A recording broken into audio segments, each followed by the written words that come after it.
DegloireSpace signing in. Sometimes you have a problem with somebody or somebody has a problem with you, but the problem has nothing to do with you. It's just something they have in their head, an image they formed of you, and you're just dealing with that image. They might have taken a stance against you, you don't know why. When they're talking to you, they accuse you of things that you don't really stand for.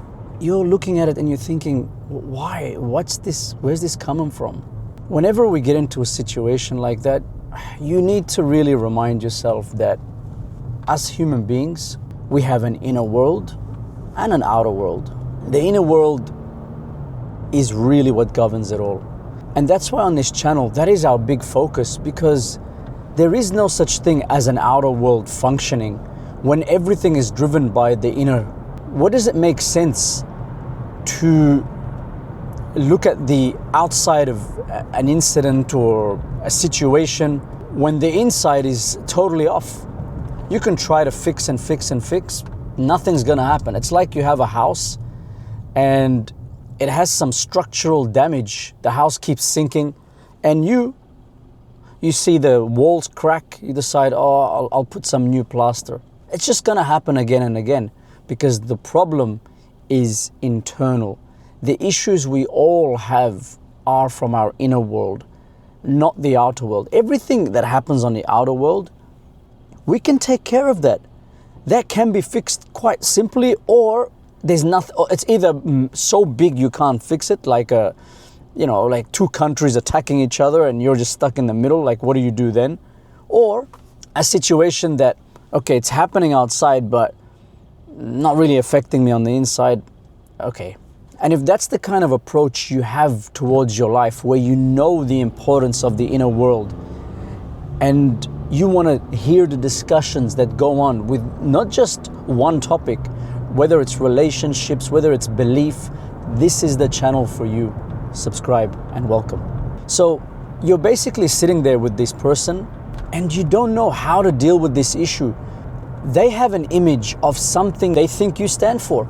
So you're dealing with that image, you're dealing with their internal conflict. Now, the first time this problem happens, you might apologize and be like, okay, cool. Even though you didn't really do anything, but you decide, you know what, I'm close to this person, it's family, it's a good friend. It's not worth burning it for something like that. Maybe they're in a bad mood. The second time it happens, you start thinking, like, this is happening again. I didn't do anything. I didn't mean what they think, and they're not listening to me. What do? Okay, the problem happens, you give it a few days, and then a few days later, you say hello, that person says hello back to you, and you know what? It's all swept under the rug. Great. But remember, it's an internal issue. It's not gonna get solved. That person has an image, and they're fighting that image, and they're projecting it on you. What do? You're gonna get into another conflict with them. And even if you don't get into a conflict, depending on their personality, they might escalate and you're just sitting there saying, why is it hailing on me? So what to do?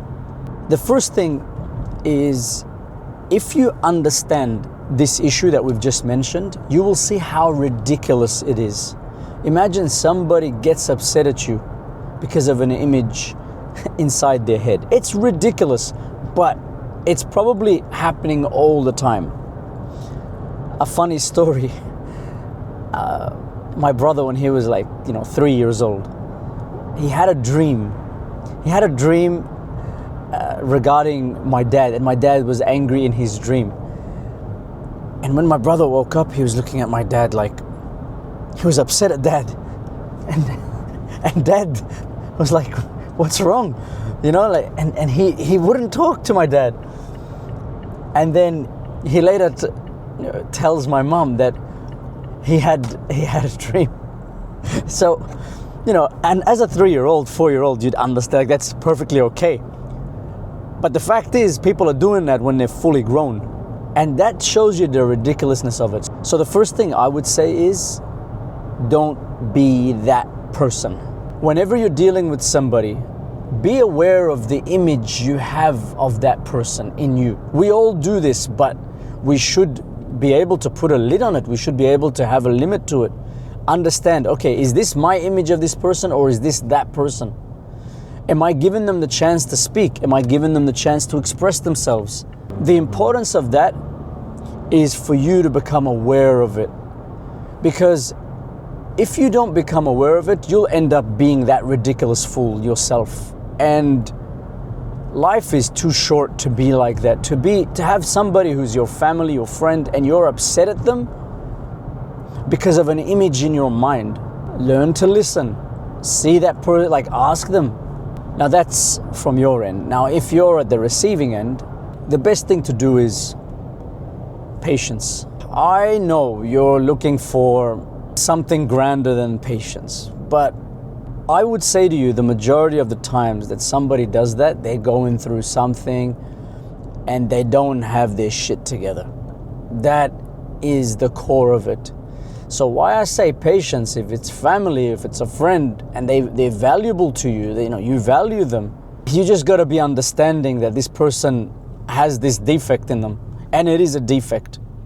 If you don't have your projections in check, it's a defect. If it goes beyond, in other words, sometimes it's okay. You see them, they're in one of those moods, you're like, okay, what do I do? Just let it be, fine. But sometimes some people with those projections in their mind of you, they might go out of control. And it could lead to you being insulted, humiliated, abused. And that, unfortunately, for them, that's not acceptable. Because, yeah, okay, cool. I understand that you have an issue you're dealing with. You have your demons that you're fighting. You've had issues in the past. But I got my life as well. I need to be okay as well. I'm fine. I go to work. I deal with relationships. I am dealing with my own shit too. Okay, I'll give you some leeway because I value you. But it can't go out of control. No. It can't start affecting your sanity. You can't start begging this person, hey, please talk to me. I haven't done anything. It puts you in a very bad situation. And the problem is, if that becomes a pattern in you where somebody abuses you or insults you and you're like, you know what, let it go. And then it becomes a pattern in you. Suddenly you're doing that with everybody. No. That's not okay. And that's the reason I pointed out point number one, which is for you to be aware of it in you. Because when you're aware of it in you, it can tend to affect you less. You see it, you understand this person's going through this mood right now, I pull back. That's it. Go for a walk, get out of the house, because sometimes that person could be your partner. Could be. And dealing with that kind of foolishness with the intellect, trying to word it, doesn't work. That person they're not in an intellectual state right now. They're not listening. And that's the problem. They're living in their own thing, and you happen to be the recipient. You're the projection of their issue. Yes, we're compassionate. Yes, we're understanding, but not on the expense of our sanity. DegloireSpace, signing out.